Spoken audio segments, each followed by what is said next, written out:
Hello and welcome to another All Nation Line video. This is a supplemental video to our digital twin Whopper hopper car that we developed and was originally built by Pullman Standard for the Atlantic Coastline Railroad. And today we're going to talk about our kit for these trucks, which were originally built by American Steel Foundries.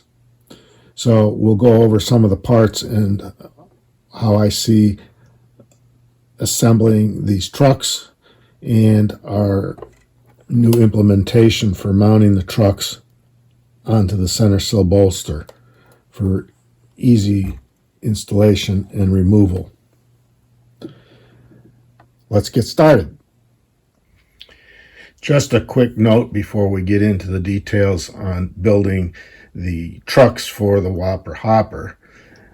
The original kit we came out with was specifically as a reference piece or group of parts for the scratch builder. It wasn't intended to be built up as a full kit in the plastic 3D printed parts that we did. However, if one wants to forego tackling the project of building this from scratch in brass, the modeler will need to get a hold of our detail kit if they want to build this out completely in the plastic 3D printed parts. The detail kit contains part substitutions, and in particular, and one example we can show right here is on the original, when we did the center sills and these ends here, it was mainly a visual to give the builder an idea of how this should look in fabricating it. However, if you want to build this out in plastic, the detail kit comes with part substitutions like this, which are specifically crafted to accommodate the American Steel Foundries truck that would go on this particular model. And the reason it is modified is to be able to get to the right coupler height once the truck is mounted. We have a number of other parts in the detail kit that have more detail than simply just the reference pieces that come with it. So to have a complete model in its plastic form factor, you need the basic kit, a reference kit, you'll need the detail kit, and our kit to build out the trucks. The first thing you'll want to do is go on our website and get a printout of the list of parts that come with this kit and their descriptions. And I would suggest that if you do decide to build these trucks, lay all the parts out and identify them, become familiar with them first. Naturally, as you would expect, you're going to need wheel sets. And we have these already pressed onto the axles, and one side of each set is insulated. So keep that in mind. Heavy-duty trucks require modern roller bearings. So as you would expect, there's going to be 6 of these that will go into the side frames for each truck. With each truck and the associated roller bearings used, one would expect that these are going to need bearing covers. And there's 6 of these, and as you can see, they are resin casted. There's a sprue, and it represents 3 facing bolts in a triangle that keep these journals together just like the real prototype. The most visual part on any freight truck is the side frames. And in this case, we developed this in the CAD program, exported the STL file, and put that file in the slicer and sliced it in half lengthwise. The result was on the build plate of the printer is two parts, a very thin backside and a much thicker front side, and we have a jig and we glue the two pieces together, and the result is a much stronger side frame, and there's very little, if no, cleanup or thread cleanup on the part. So this methodology seems to have worked very well and has actually been a big improvement in development of a 3-axle 6-wheel truck that was originally developed by the American Steel Foundries Company. Moving on, the side frames naturally are going to have bearings in the journals, and these simply press in, and we recommend pressing them so that the backside, the bearings are flush with the backside of the side frame. So there's 3 bearings per side frame. A further explanation of this truck has to do with the internals, and this particular part here, which I call the bolster with the bolster side frames, are internal to and sit between the side frames. This is a one piece, but that's not actually our implementation. That was more or less a proof of concept part, and you'll note that we print these bolster side frames separately. They come with some build support material and a brim, which needs to be pulled away. Quite simply, you just peel it back and maybe take a file and clean it up a little bit. And we have printed these a little strong on the tolerances, so you can take and file and fit these into the side frame so that they're nice and snug. The bolster prints with a little bit of brim, and you'll note that there's the center hole and there's 2 side holes, and this will sit between the 2 bolster side frames. Here we show that the side frames have been cleaned up. There's a center hole which is cleaned up with a 1/8 inch drill bit, and then a slot. So what happens is these brass pins are inserted, the head of it's inserted into the bolster, and we put a little drop of CA glue in there, and there's a slot for an E-clip. The E-clip will be placed through this slot in the bolster side frame to grip these pins so that this particular bolster can rotate 360 degrees. The countersink here is for the head of the screw, and in a minute we'll show our mounting implementation and the purpose of having the head of the screw in this part, because it keeps the truck centered and it makes it real easy to put the truck on and take the truck off of the car body. Additional parts are the upper coil spring plates, and there's a lower shim stock coil spring plates. These get glued onto the bolster side frames. And finally, probably the last assembly step to this is to go ahead and utilize the journal covers and glue those on. And this is typical of what you would see in a prototype, where there's 3 bolts that mount inside a triangle as a way of keeping the bearings in place inside the side frames and in the journal boxes. This one here is a resin print, and it's on a little sprue, and it's mainly for visual.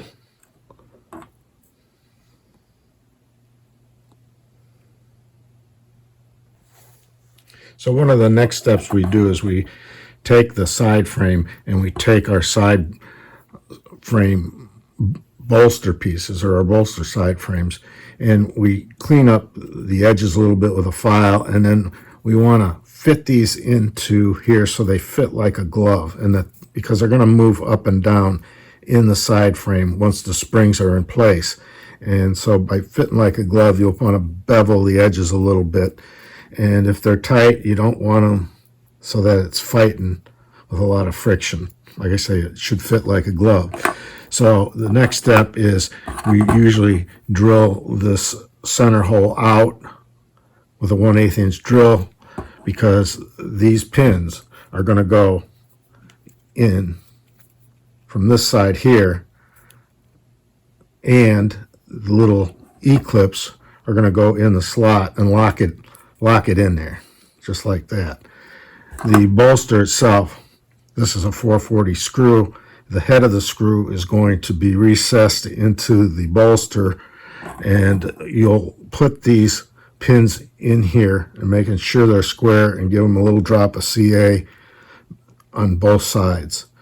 And so when all is said and done, and you've glued the upper coil springs plates, which have these little nubs here for the coil springs, you'll have a glue job that looks just like this.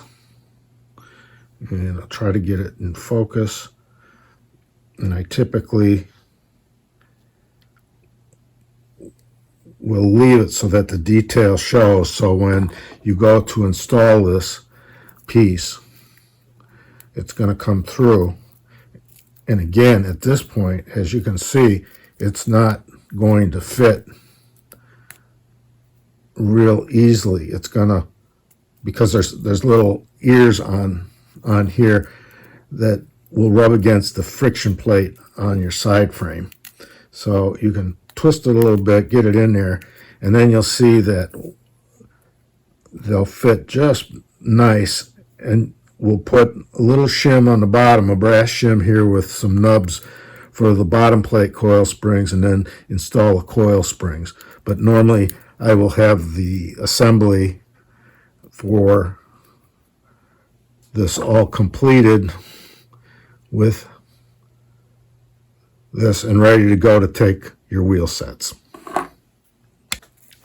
So once you're ready to install your bolster structure into your side frames, I use these alligator clips as a third hand to initially hold them in place while I start to install the springs here and here. And once the first springs are installed, you can take the alligator clips off, because the springs will put enough tension on the bolster plates to keep it in place. And you won't do the other side until you're ready to put your wheel sets in. At that point, I would put the wheel sets in and then use a rubber band around both ends of the trucks to hold it together. Again, it's a third hand, and it makes life a lot easier to get those springs into place, because the springs is what hold everything together. And that's just my methodology. There may be better ways to do it, but I seem to think that so far this is the fastest or most efficient way to get this all assembled quickly. So to simplify the explanation a little bit, we'd take a 440 screw, put it in our bolster mount plate, and we drill and tap for 440 screw and mount this first. And we probably want to mount it so that the clamp is in this direction here, because we're going to come along and snap the truck into this, and you will note that the head of the screw will be an integrated part of the middle of this truck bolster, so it all will pivot. And if I can snap it on here quickly and give you a quick illustration of this without breaking everything up there. So there you have it. That's the way it would look outside of mounting it on the truck.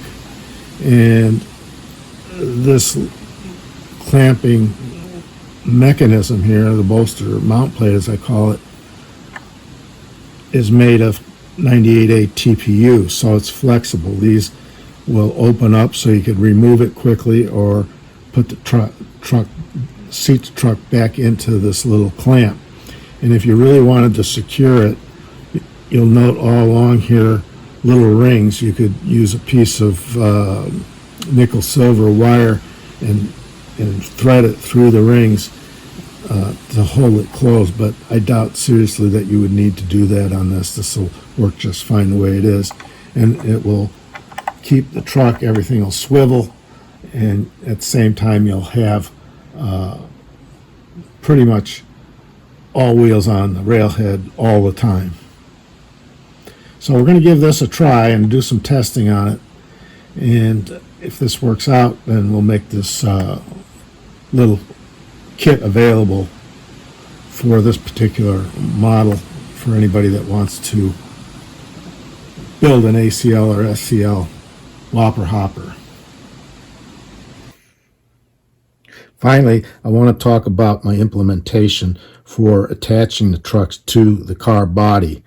And you'll note that on like a lot of 3-axle trucks, the middle axle falls dead center over where your kingpin would be on your mounting, and so therefore you can't get a screwdriver in there if you're trying to install a truck that's already put together. So real quickly, we'll take this apart and we'll just spread these, and it pops right off. And the reason is this little part, I call it a bolster clamp, sort of like a clamshell. This one here is fresh off the printer. It's TPU 98. It's very flexible, yet rigid enough, and it just grabs onto your bolster. And as you can see, we have the screw mounting it already to the center sill, and the bolster that is on your truck, your assembled truck, has a recess to accommodate the head of the screw. So that sits in the bolster on your truck, and of course this all turns, right? And it makes it real easy to install this or remove it quickly, and you don't have to worry about not having access to this screw because your axle is in the way. I haven't tried this before, but I kind of like how it works so far, and we'll go ahead and try to do more testing on this, but so far it's worked pretty good. And that is my explanation, because you can see that you can easily slip that in there. Now I have it upside down just so you can see, but normally this would come out, your truck would go in like that, and it would seat right in there over the head of that 440 screw. That pretty much completes the assembly procedure for this particular truck.